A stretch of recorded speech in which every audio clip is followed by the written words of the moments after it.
一个月在印尼能感受到什么？自然、宗教、历史、文化，还是混搭？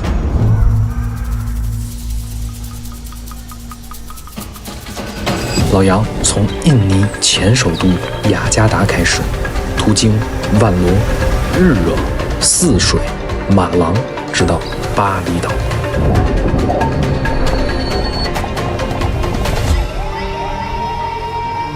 用脚步丈量世界，用眼睛观察世间百态。一个月的印尼深度游，分享老杨的所见所得，以及不能错过的干货攻略。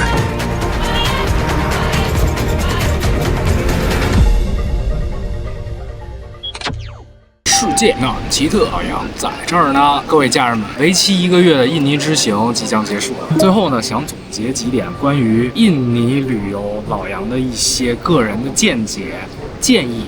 一些小意见。首先，咱们先从安全角度来说吧。老杨是孤身一人，在印尼从雅加达开始，一直到巴厘岛，穿越了大概6、7个城市，一半的时间是自驾，另一半的时间呢是打摩托车，也基本上一半的时间是在白天，一半的时间是在夜晚，甚至在巴厘岛有的时候出去 chill 一下，可能到1、2点。我个人是没有看到任何一起，比如说偷东西啊，或者我自己经历过被偷或者怎么样的，但这只是也是我的一面之词。但是大家也不要掉以轻心。还是要像老杨一样，比如说准备一个挂脖的防偷的手机神器，防止一些偷盗的行为。当然了，还要注意您的现金，包括您的银行卡不要被盗刷等等啊。整体来说，这1个月玩下来，我觉得印尼治安还是 OK 的。当然了，我是一个男孩哈。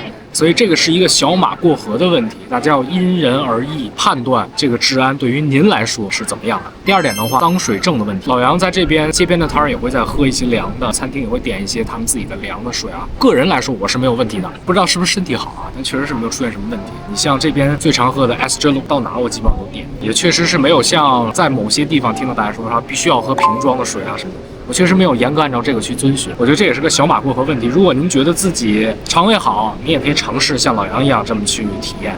如果您觉得我可能比较脆弱，那我建议您还是喝瓶装水。第3点，我们来说换汇的问题啊。这一路我走过来，我看到街边的 money change 基本是在2050到2200，我没有见过超过2200。那么也就是说，如果您在国内提前换的话，那可能就是中国银行或者工商银行肯定是要高于这个数字的，换到比较合适的印尼盾的汇率。所以我觉得大家可以在国内提前换好。那么第2种呢，是老杨这回没有尝试，因为这回我换的现金的数量足够我用，所以我就没有尝试去用银联卡在这边取现。所以我个人建议啊，在国内提前换好印尼盾，在这边来换，换多了您回去还可以换回来。换回来的那点汇率差，其实我觉得大差不差。去银行之前，提前1天跟银行预定一下，您最近的中国银行、工行打个电话就 OK 了。接下来第4点哈，关于 SIM 卡，其实这个老生常谈啊，您可以先在国内淘宝上买张流量卡，下了飞机以后可以正常的打车到您的酒店就 OK 了。第2天您可以去您最近的一个营业网点去办一张 SIM 卡，SIM 卡很便宜，真的不贵。而且您有了这张卡以后，不仅可以免费健身7天，全国几百个健身房免费健身。第2就是您可以用 Gojek。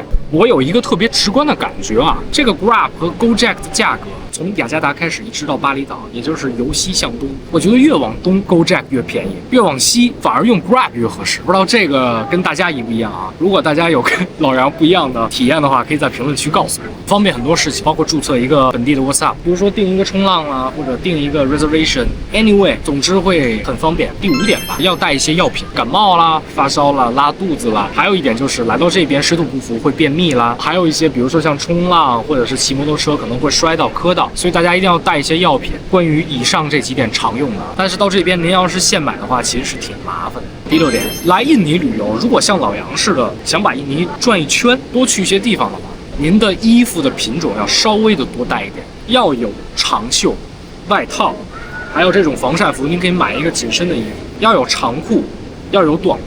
长裤，比如说您去户外的徒步、登山，去穆斯林的清真寺，您要需要长裤。鞋的话，我觉得一双拖鞋之外的话，一定要带一双运动鞋，最好是兼顾于徒步、以及越野跑。如果您有能力的话，带2双鞋那就足够了，可以适应整个印尼所有的场景。这就是以上6点老杨的一些意见和建议，再分享几个个人的感想。这一次1个月的印尼之行，首先让我爱上了印尼这个国家，有特别雄伟你想去攻克的大山，也有蔚蓝的大海，当地人淳朴友善的民情，这里的食物真的很美味，连泡面都很好吃。印尼的物价，如果您去的地方是 local 的话，价格应该是国内3、4线城市的价格，一碗饭8、9块钱，一碗面7、8块钱，一杯橙汁2、3块钱。老杨可以直观感觉，这个物价是15年前的泰国的物价。当然了，这边有很多很 high standard 的地方，那个消费我不去提啊。评论区里来印尼以后，有很多人去评论，有一些关于政治，有一些关于华人的一些过激的言论。我建议您真正的来走一走，看一看，是否真的像在其他的地方看到的，或者说听到的，道听途说，或者是去抓取一些过往的历史，去审判这个国家，审判这儿的人民，我觉得对他们以及对我们自己都是不公平的，仅此而已。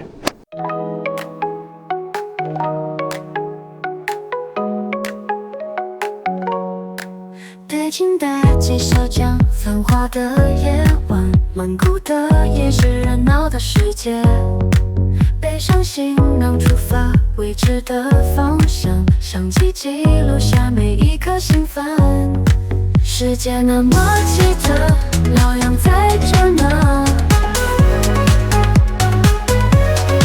世界那么奇特，老杨在这呢。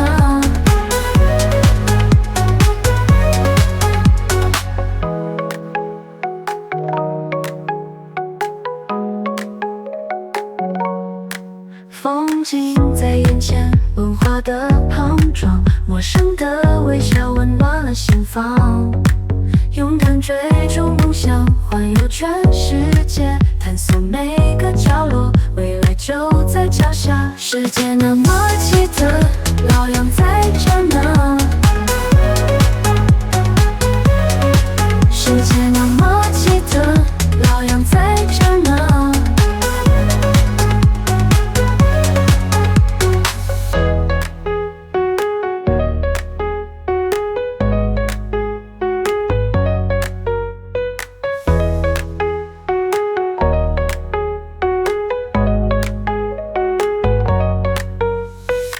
用脚丈量世界，用眼睛观察世间百态。